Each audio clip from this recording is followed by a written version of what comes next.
नमस्कार. आज आपण भरपूर सारी कोथिंबीर घालून ज्वारीच्या पिठाचे थालीपीठ तयार करणार आहोत. या थालीपीठला रंग पहा, अगदी सुरेख आलेला आहे. मस्त असे खमंग आणि खुसखुशीत तयार झालेले आहे. सकाळच्या घाई गडबडीमध्ये मुलांच्या डब्यासाठी, नाश्त्यासाठी तुम्ही हे गरमागरम थालीपीठ तयार करून घेऊ शकता. अजिबात कोणत्याही प्रकारची पूर्वतयारी करावी लागत नाही. संध्याकाळी काही हलकं फुलकं खायचं असेल तर हा अगदी उत्तम पर्याय आहे. जर तुम्ही सकाळी जरी हे थालीपीठ तयार करून ठेवले आणि संध्याकाळी जरी खायला गेलात ना, तरीसुद्धा अजिबात वातट तयार होत नाही. मस्त असे खुसखुशीत तयार झालेले आहेत. चला तर वेळ न घालवता रेसिपीला सुरुवात करूयात. जर तुम्हाला माझ्या रेसिपीज आवडत असतील तर चॅनलला जरूर सबस्क्राईब करा. त्यासोबतच नवनवीन रेसिपीच्या अपडेटसाठी बेल आयकॉन देखील प्रेस करा. अगदी निःशुल्क आहे. थालीपीठ तयार करण्यासाठी सर्वात आधी आपण एक मसाला तयार करून घेणार आहोत. त्यासाठी मी 15 ते 20 हिरव्या मिरच्या, 20 ते 25 लसणाच्या पाकळ्या, मोठे 2 चमचे अख्खे धणे, 1 चमचा जिरं आणि 1 चमचा ओवा घेतलेला आहे. सर्वात आधी एका छोट्या मिक्सरच्या भांड्यामध्ये हे घेतलेलं सर्व साहित्य काढून घ्यायचं आहे. पाणी वगैरे अजिबात न घालता असंच थोडंसं जाडसर वाटण तयार करून घेऊयात. हे पहा, अशा प्रकारे मस्त असं मी जाडसर वाटण तयार करून घेतलेलं आहे. अगदी ह्याच पद्धतीने तयार करून घ्यायचं आहे. आज आपण भरपूर कोथिंबीर घालून कोथिंबीर आणि ज्वारीच्या पिठाचं थालीपीठ तयार करणार आहोत. त्यासाठी मी अर्धी जुडी कोथिंबीर स्वच्छ धुवून साफ करून निवडून घेतली आणि छान अशी बारीक बारीक कापून घेतलेली आहे. त्यासोबतच 2 मध्यम आकाराचे कांदे देखील बारीक चिरून घेतलेले आहेत. 1 मोठा टेबलस्पून कसुरी मेथी देखील घेतलेली आहे. आता सर्वात आधी आपण थालीपीठसाठी लागणारे पीठ भिजवून घेऊया. एका मोठ्या मिक्सिंग बाउलमध्ये 1 वाटी स्वच्छ चाळून घेतलेलं ज्वारीचं पीठ काढून घेतलेलं आहे.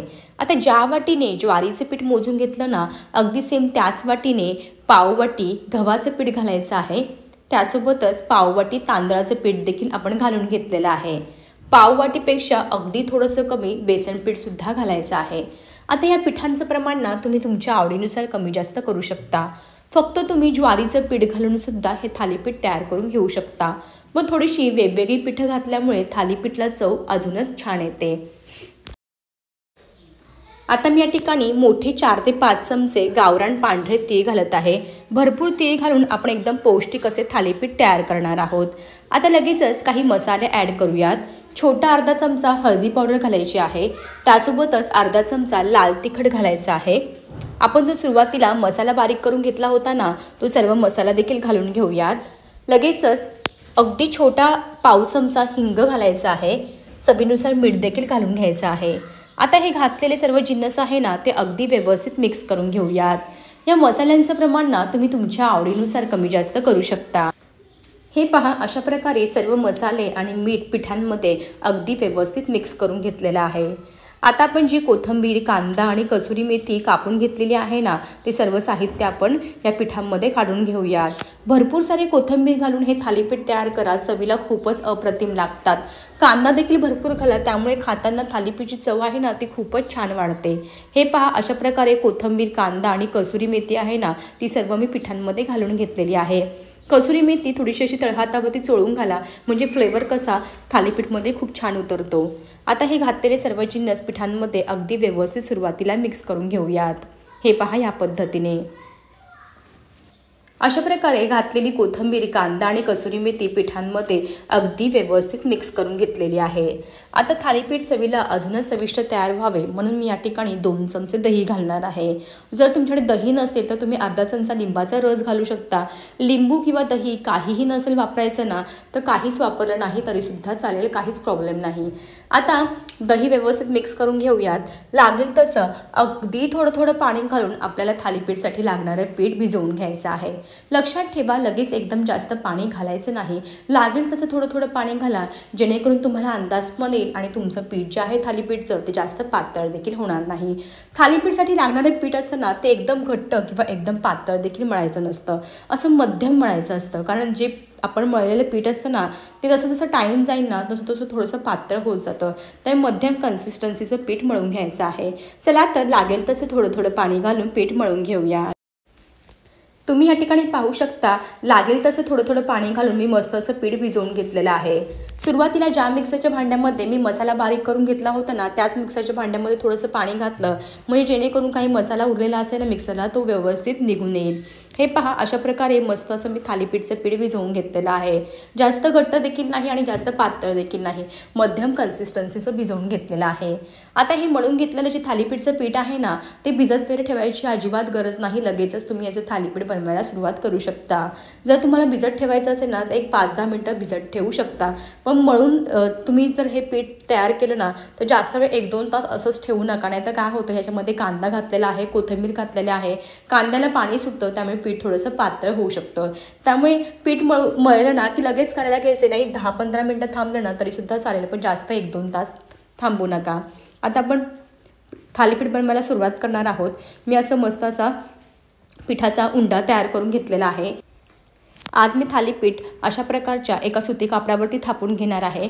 पोळपाटावरती असं एक सुती कापड घातलेलं आहे। सुती कापड आधी चांगलं ओलं करून घ्यायचं आहे, मी व्हिडिओमध्ये दाखवते त्याप्रमाणे। असं ओलं करून घेतल्यामुळे काय होतं, थालीपीठ जे आहे ना ते आपण तव्यावरती घालताना व्यवस्थित निघतं, अजिबात कुठेही मध्ये चिटकून राहत नाही।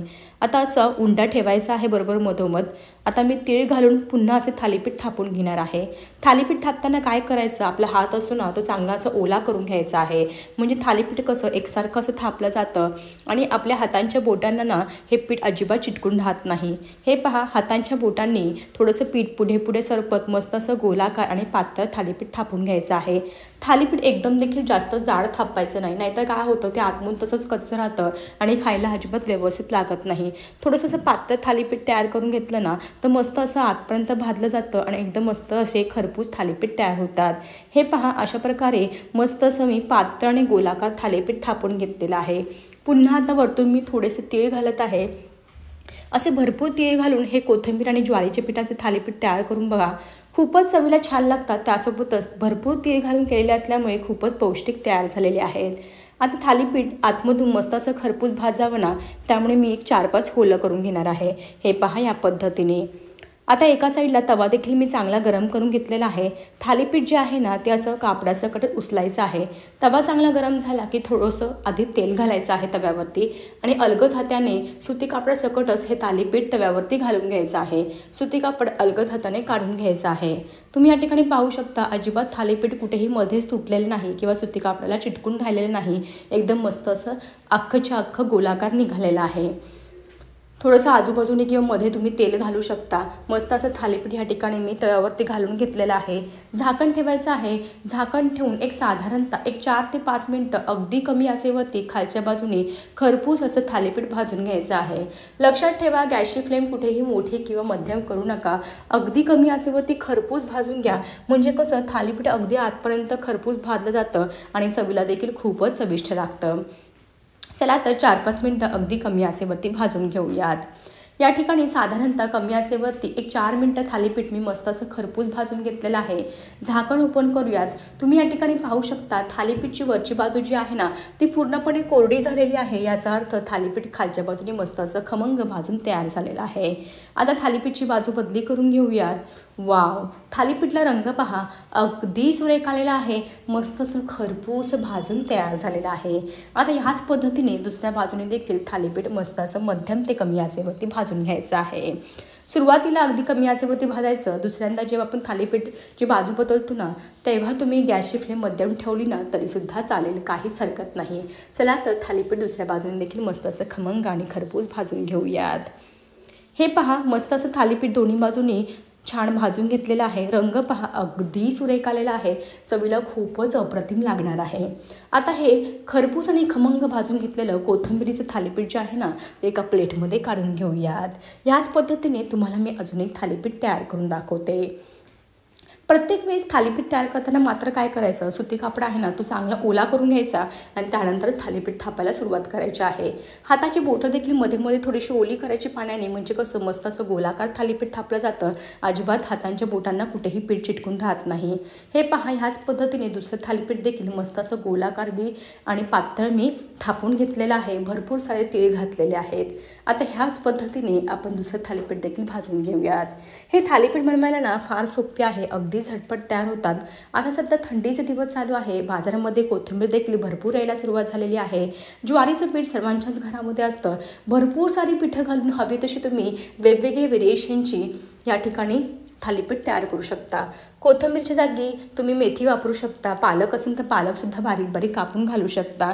जेवढ्या भाज्या घालून तुम्ही हे थालीपीठ करणार ना तेवढे हे पौष्टिक थालीपीठ तयार होणार आहेत. हे पहा, हे दुसरं थालीपीठ देखील अगदी मस्त असं खरपूस भाजून तयार झालेलं आहे. हे देखील एका प्लेटमध्ये काढून घेऊयात. याच पद्धतीने उरलेले सर्व थालीपीठ तयार करून घेते. अशा प्रकारे मी काही थालीपीठ तयार करून घेतलेले आहेत. खूपच मस्त असे तयार झालेले आहे. रंग पहा, अगदी सुंदर आलेला आहे. तुम्ही थालीपीठ सकाळी जरी बनवून ठेवले ना तरीसुद्धा अजिबात वातट वगैरे होत नाही, आहे तसे खूपच छान लागतात. प्रवासामध्ये सुद्धा तुम्ही हे थालीपीठ तयार करून नेऊ शकता.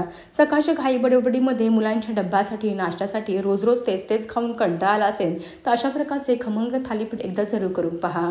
कशी वाटली तुम्हाला माझी ह्याची रेसिपी? आवडली असेल तर थालीपीठ करून पहा, कसे झाले हे मला कमेंट बॉक्समध्ये सांगायला मात्र विसरू नका. असेच भेटूया एका नवीन आणि सोप्या रेसिपीसोबत. तोपर्यंत मस्त खा आणि हेल्दी राहा.